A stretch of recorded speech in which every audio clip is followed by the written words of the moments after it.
What's up guys, Eric Bears Engineering, and today we're going to do a quick little install on our 350R you see behind me. This is our shop car.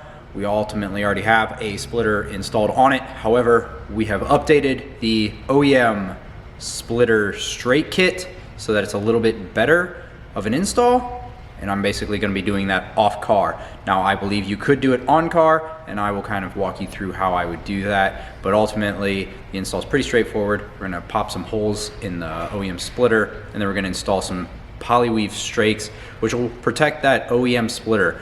Through CFD, we did actually show that it improved downforce slightly, but again, those people that are actually going to be purchasing this is to keep your OEM splitter a little bit nicer from those basically steep driveways, getting in and out of like gas stations. I know that's where we scraped ours the first time, that type of stuff. So basically protecting that. I think the OEM one's like $1,300, $1,400 splitter, and ultimately using a replaceable grind strake that you can replace easily. I think we sell them for like 50 bucks. So let's get to the install.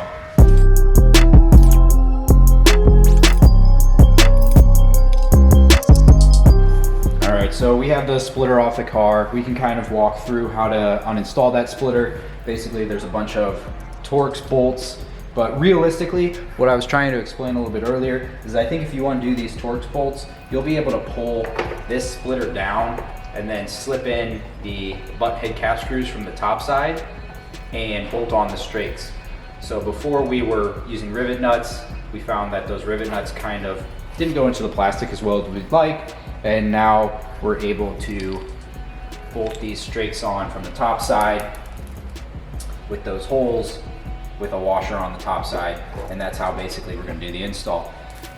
So ultimately, the decision is yours. As far as the tools required, you're going to need a drill bit and a drill, so a 1/4 inch drill to drill those holes for an M6. We're going to need scissors to cut out the template, which is right here.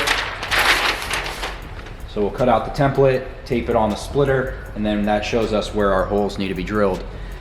From there, we need, I believe it's a 3mm Allen wrench to ultimately install the button head cap screws, and there are your Polyweave strakes. So you'll get 4 strakes in each kit. That will go to the splitter. And again, that is to protect your expensive splitter from getting destroyed like ours did, which was from on track and some just regular street driving, to be honest.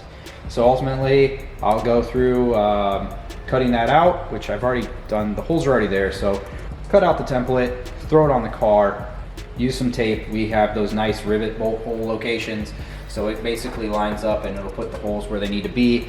I'll show how we bolt this together real quick, and we'll go from there. Basically, we're going to take a button head cap screw, we're going to grab a washer, and we're going to bolt it on from the top side when it's installed on car. So this is the top of the splitter which you see towards you right here, and all you need is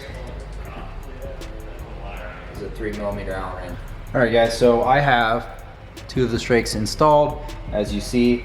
You'll have 4 in total, but basically, again, this will stop this from happening, and this from happening, and this from happening, and you'll basically be able to replace those whenever they start to wear out.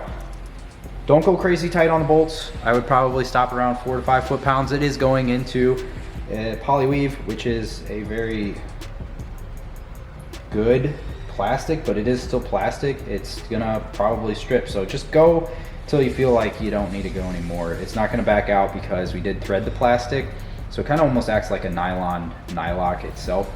But there you go. The install is basically done.